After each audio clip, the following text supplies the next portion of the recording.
Welcome to the Full Moon Channel. Black peoples, one of the largest ethnic groups in the world, have a rich history that is documented even in the Holy Scriptures. Surprisingly, the Bible talks about the origins of the African people, including their melanin kings and queens. In this video, you will discover fun facts about the biblical ancestors of Black and African peoples. Please leave your like, comments, and subscribe to the channel. According to the Holy Scriptures, all current peoples are descendants of Noah's 3 sons, Shem, Cam, and Japheth. This also applies to Black people and other ethnic groups with dark skin, whose Hamite lineage originates from Ham, one of Noah's sons. Ham is the brother of Shem and Japheth, who respectively represent the Semitic peoples, Arabs, Jews, Syrians, etc., and the Petites, Europeans, and Asians. The term Hamites or Amit originally referred to people descended from Kahan or Rami, one of Noah's sons, according to the Bible. According to the book of Genesis, after the flood, Noah and his 3 sons were charged with continuing the lineage of Adam and his father's descent. With just 8 people, Noah, his wife, their 3 sons, and their 3 daughters-in-law, humanity needed to start over. Ham, son of Noah, is recognized as the ancestor of African and Black peoples. In the Bible, his name is always associated with Africa, and, in fact, the Book of Psalms places him as the ancestor of the ancient Egyptians. It is interesting to note that in antiquity, rabbinical traditions, ancient tales of the Jewish people, and other ancient traditions always identified Ham as the ancestor of African peoples. Furthermore, all interpretations of Ham's children point to African countries and regions of Africa and African peoples.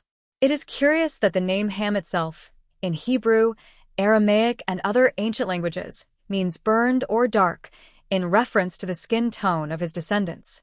In chapter 10 of the book of Genesis, between verses 6 and 14, it is possible to obtain more information about the lineage of Ham, also known as the Hamite peoples.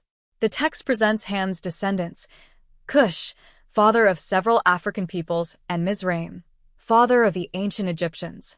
It is important to mention that Arabs, Jews, Syrians, and other peoples refer to Egypt as Mitraim, in reference to its originator. Other sons of Ham are Put, also known as Phut, and Canaan, who is the father of the Canaanites, not the Africans. It is essential to understand that Canaan represents a distinct region and people. The sons of Cush include Havilah, Sabta, Sabtika, Rama, Sheba, and Nimrod. At the beginning of his reign, Babel, among other cities, were part of his domain. Nimrod, who was an ancestor of the native peoples of ancient Babylon, the Sumerians, left for Assyria, where he founded 2 or 3 cities. Furthermore, Mizrahi was the ancestor of the Luddites, who are North African peoples such as the Anamites, Lahabis, Naphtuites, Patricites, and Cushwites. From these descended the Philistines and pickpockets. Ham's firstborn son, Mizrahi, gave rise to many nations and peoples, including the people of Ethiopia. All Ethiopians are descended from Cush, as are the people of Nubia, also known in antiquity as the Kingdom of Cush. These are the main nations and peoples. These peoples were spawned by Cush, son of Ham, the first son of Ham. They are not limited to Cush and Nubia, including the Kingdom of Cush, the Kingdom of Nubia, and the ancient Sumerians. Nimrod, rebellious son of Cush, is considered the progenitor of the people of Sumeria.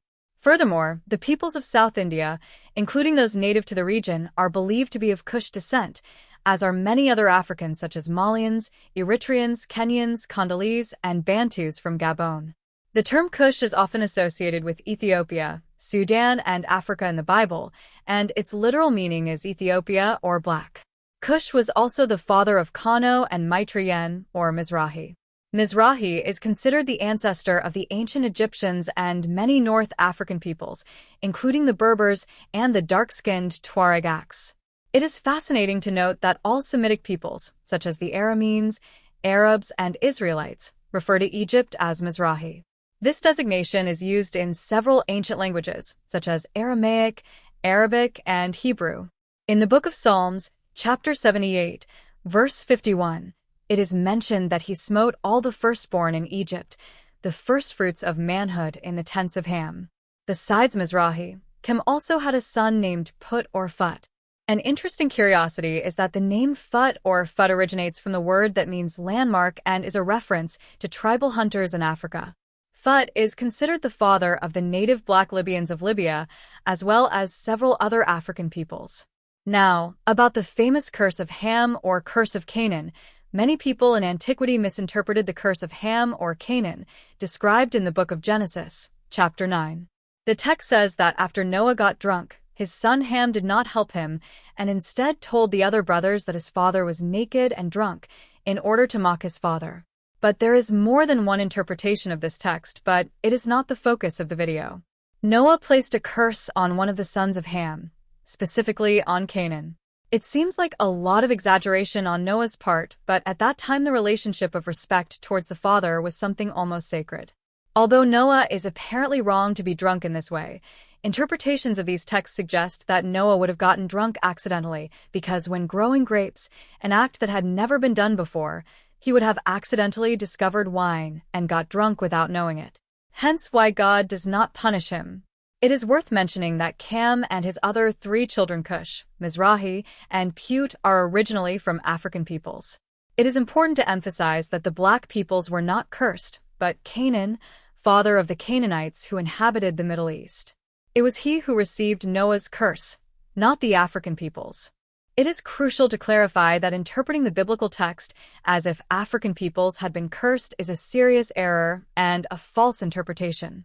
The curse falls on Canaan, the ancestor of the Canaanite or Canaanite peoples. We know that Cam is the ancestor of all African and South Indian peoples, and he lived a very long life. Because he was born before the flood, he enjoyed a much longer lifespan, being able to witness even the 5th and 6th generation of his family and ancestry. Interestingly, just as Shem lived to be approximately 600 years old, Cam also lived around that age or even longer. Although there is no precise confirmation of how old he lived, as the biblical texts do not mention it, it is presumable that he reached the 600-year-old mark, like his brother. It is not known for sure where Cam's tomb is located, but according to some theories and studies, it may be in the Ethiopian region or even in Nubia. Others claim that he is buried in Mesopotamia, in the land of the Sumerians. However, many agree that Ham's tomb is in Africa, more precisely in Sudan or Ethiopia. Some even suggest that he could be buried in Egypt, which is quite intriguing and interesting, since Egypt is a country full of mysteries and people buried 3,000 or 4,000 years ago are constantly being discovered. The Book of Jubilee provides us with more information about Ham's old age and about events involving Noah's family and the 3 lineages: the lineage of Ham, the lineage of Shem, and the lineage of Japheth. This ancient Jewish manuscript, which was believed to be true in the time of Christ and even earlier, reports that Ham completely disapproved of his youngest son Canaan's decision to dwell in the land of Shem, which is now known as Israel. Cam did not agree with the attitude of his son Canaan to take those lands for himself. In the Book of Jubilees, it is reported that Cush and Mizrahi, brothers of Canaan along with their father Ham, disapproved of Canaan's decision to dwell in the land of Shem, which is the region that today corresponds to Israel. Like Ham, they also show disapproval of Canaan's attitude. They go to Canaan and order him to leave that land, as they believe that African lands are reserved for the descendants of Ham. However, Canaan disobeys and continues to dwell in that land, completely ignoring the will of his father and his brothers, Mizrahi and Cush. The Book of Jubilees relates that Ham was the founder of the first city and the first province after the flood. He named the city after his dear wife, Nahal Tamik. Thank you to everyone who has watched so far. Please leave your like, it is very important. Share the video so that other people can watch it and subscribe to the channel. See you soon.